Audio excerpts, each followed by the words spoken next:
Hey guys, it's Alyssa from AlyssaNalani.com. Welcome back to my channel. Today is the 5th installment in a series that we're doing this month called Build a Better Year 2020. And if you have not yet watched the previous videos, then I invite you to check out the playlist in the description below and you can get all caught up on the first 4. So far we have talked about how to do a brain dump and set life priorities. We then talked about how to choose a planner or a planner system for 2020. Then we talked about setting resolutions and goals.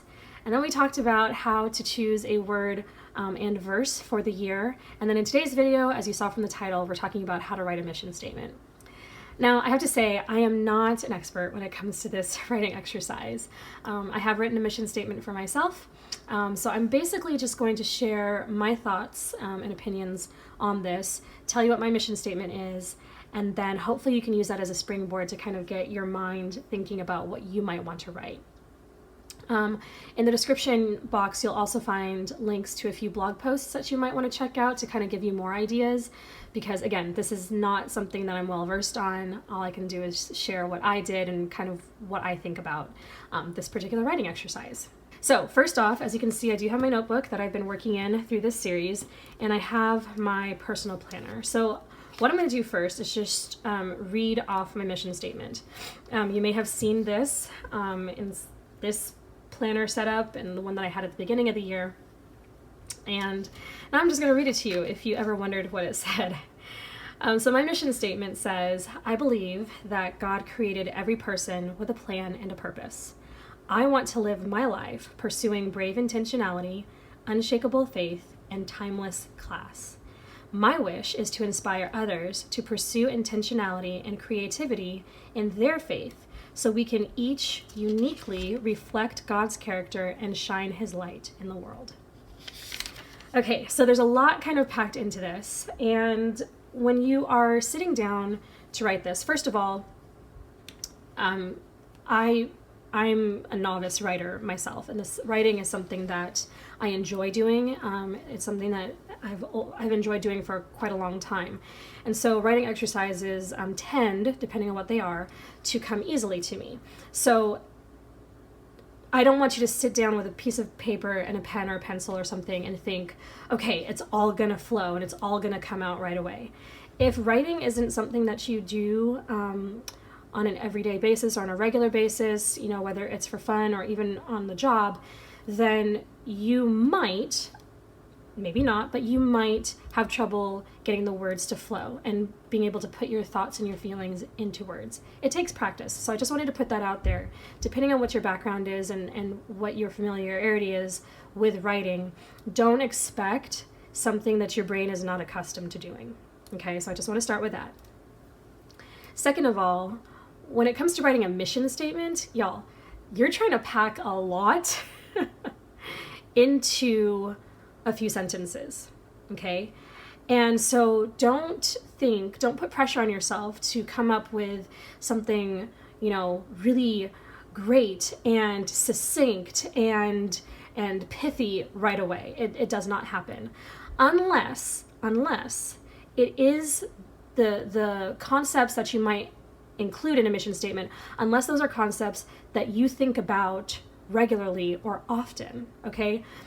Ideas and concepts that have been floating around in your mind or that you have been kind of, you know, mulling over for a while, by the time you get to a piece of paper, it might just flow, okay? But if they aren't, and you're just kind of starting from scratch and just considering what you might want to write, it will take some time, okay? It did for me, and it'll take some time. So just have reasonable expectations, and I think, you know, I'm doing this, it's still November. We still have half of November and then all of December to go through and then into the new year. So if you have to, you know, just kind of have a piece of paper lying around just to jot some ideas down for a while before it comes together, let that process happen, you know? Let that process happen. Don't put a lot of pressure on yourself to create something pithy and you know, great right away. The other thing that I want you to consider is, you know, because this is a statement that reflects who you are, some of the things that you want to consider are the following, okay? How do you want to be remembered?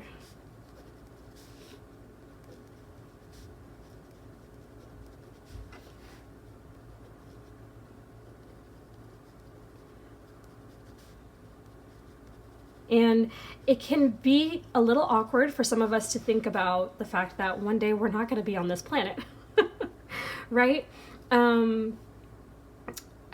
That's just part of life. The end of life is part of life. And so how do you want people to remember you when you're gone? What do you want them to say about you? What do you want them to remember about their relationship with you, or the contribution you made in your community, in your family, in the world? That's the first thing. The second thing is that, the second thing that you want to consider is, why did God put you on this earth? Now, and I'm so sorry if my camera is shaking. My iPad is on a stand that is attached to my table, so every time the table is moved, my camera shakes. And y'all, I'm working on trying to figure out a better system for this, so I do apologize. But why did God put you on this earth? And that's a really big question, but it has a very simple answer. And if you didn't know this, let me give you the very simple answer. God created you to give glory to him. Simple. God created you to love and give glory to him. He created you so that he could love you, because he loves all of us, and he gives us the wonderful privilege of giving honor and glory to him. Now, that may still seem really big, but let's kind of pare that down a little bit. He created us to give glory to him, but he created us all with individual personalities and creativity and talents and passions and skills, that the way in which we bring him glory, it's going to be different for each of us. So think about all the vast numbers of careers there are out there, the vast ways to express yourself artistically, the vast ways to help people, the vast ways in which we build families, the vast ways that we conduct ourselves in the marketplace. These are all areas in which we can bring him glory and honor, and reflect Christ in our lives to others. So think about your place in this world, and be comfortable in why God put you here, okay? So if you've never kind of been in that place mentally, just consider it for a while. Why am I even here? And if you're a Christian, if you're a believer, you're here because God loves you, and he took pleasure in creating you, in forming you, in molding you. You have a very, very special and specific place in this world, and you have a very specific and special thing to do in this world. And you may know what it is now, you may not. And you may think, well, all I'm doing is going to my job every day. All I'm doing is, being a wife, or being a mom, or being, whatever. That's important. All of those things are important. It doesn't have to be some big, grandiose sounding thing that is purposeful. Sometimes when it comes to living life, it's not what you do, it's also how you do it. So you may be in a season of your life right now where you're going through, a dry season, or a season of uncertainty. Maybe you're waiting on something and you're thinking, I'm not doing anything of impact or of purpose. First of all, that's not true. Second of all, you may not be where you want to be right now, but use this season to show God that you care in how you live your life. What happens when you wake up in the morning? What happens when you go to your job? What happens when you are confronted by a difficult situation and you're tempted to react in a negative way, or in an unhealthy way? So think about that if you never have, and consider those things, because they're very important, and that kind of brings you to the next step. So I did already mention it, but consider your passions, your talents, the things that light you on fire, your interests, your hobbies, the things that you're naturally gifted in. Think about those things and make a list. Make a list and consider how you may be using them now for good, in a purposeful way, and think about the ways that you might use those things for good or in a purposeful way if you are not already doing so. So think about your passions,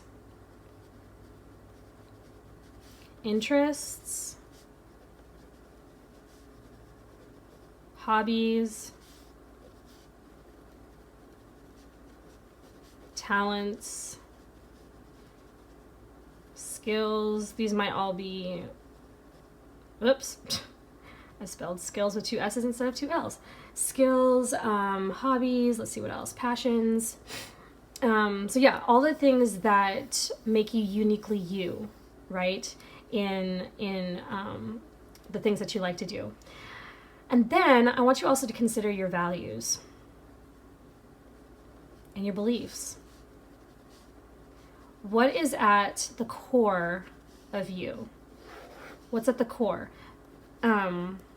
Because these things like passions, interests, and hobbies and talents, those are all part of who you are as well. But if all of those things were taken away, who would you be at your very core? What would you believe at your very core? If you couldn't, let's say that you have, musical abilities or something like that. If you did not have musical talents, if something happened and you no longer, were able to play the piano or, the trumpet or whatever, who would you be? Let's say that you're really good in business, but let's say your business fails for some reason. Who would you be? Let's say that you had some kind of physical, some kind of accident that left you, incapable, what is the word I'm looking for? Paralyzed or something. Who would you be? If we took these things away from you, who would you be at your very core? Think about those things. What are those things that matter? And then I'm going to borrow from Lara Casey. What will matter to me when I'm 90 or 80 is the number she uses, when I am 80 years old.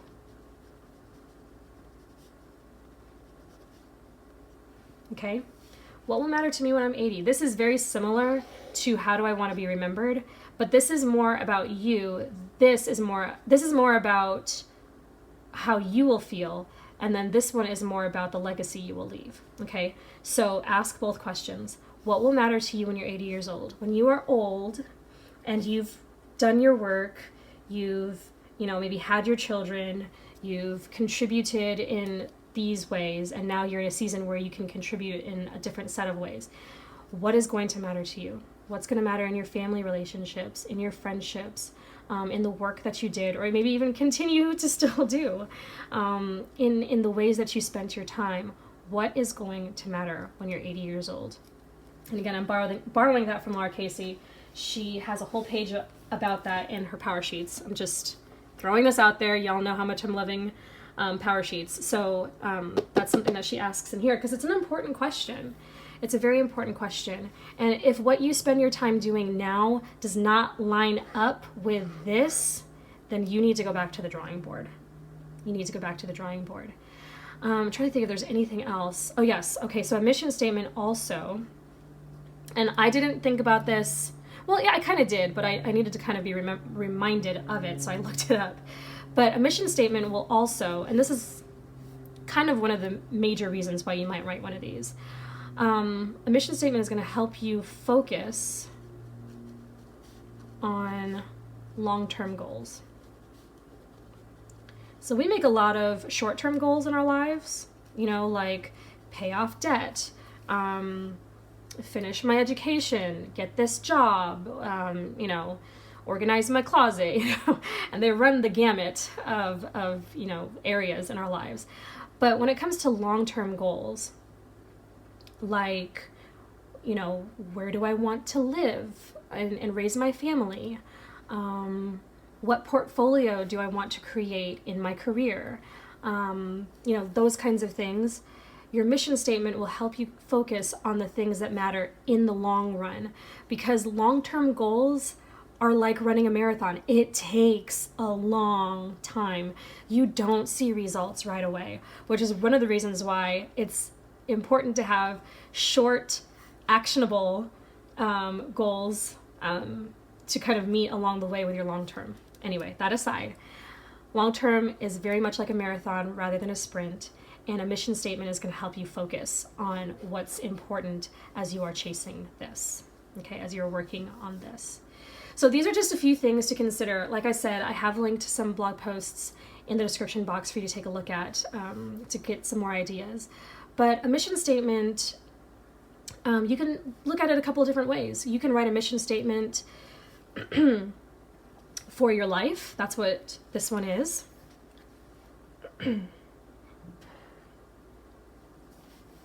You can write one for the year, right? That focuses, that it's a little bit more zoned in, right? And more focused on a set period of time. So a year, 12 months. You can make a mission statement that is that focuses on a category or an area of your life. So you can make one for your marriage. You can make one as a parent. You can make one for your work or career. You can make one for your ministry. Lots of organizations have mission statements. And so you can make a mission statement for different areas in your life. You can make a mission statement for your home, for your family unit, you and your spouse and your kids, or whatever. So think about the different areas that you might want to make mission statements for. It doesn't have to be several pages, or not pages, this is one page, or one sheet, two sides. Anyway, it doesn't have to be several sentences. It can be one short statement. And that's the mission statement of our home. Like live, laugh, love, right? That could be your mission statement. That's a slogan, but it could be your mission statement. So think about these things in whatever area of life that you would like to make a statement about, that you would like to kind of, there's a term that I'm looking for and it's not coming to my head. But basically, writing a mission statement like this is kind of like that resolution statement that I was kind of talking about. You're resolving to live your life this way. When people look at you, you want them to see this. You want them to consider you in this light. You want to give yourself something to work towards, or a framework to work within, however it kind of works out in your head. This is what you are living by. This is what matters to you. So when people ask you, I don't know what kinds of conversations you have, but you may have conversations that relate or that include these types of topics. You know where you're coming from. And also when it comes to making choices, you may be faced with a choice where you have to choose to do something, make a good decision, but it's really, really tough to make that good decision. Or choose the easy way out, and maybe it doesn't line up with your values or your beliefs or your ethics. And having a mission statement or having something in your head that grounds you and keeps you focused is going to make it easier to make those hard decisions and say, no, I'm all about this, right? I'm all about these things. I'm not going to cross that line because I have drawn it for myself. I know what is important to me. I know what is not important to me. I know where I will, place my boundaries. I know where I might, be flexible. I know where my mind is open for conversation and consideration. And I know where I have made my decision on something and nothing's going to change that. And these are important things to have in your life as an adult. I talked about being self-aware as a